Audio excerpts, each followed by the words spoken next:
Nos unimos como familia corazonista para mantener vivo más que nunca nuestro carisma de contemplar, vivir y anunciar el amor de Dios alrededor de la fogata en honor a los Sagrados Corazones de Jesús y de María.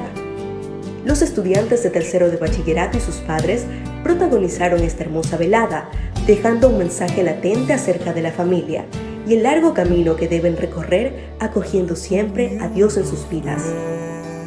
Entre cantos, bailes, dramatizaciones y en el maravilloso momento de la adoración, rendimos honores al tema de la fogata, fraternidad para sanar los corazones, disponiéndonos todos juntos como familia corazonista a la reparación de nuestra fe. Culminamos esta emotiva noche en torno al fuego y manteniendo como lema lo que dijo nuestra buena madre: no seamos más que un solo corazón y una sola alma.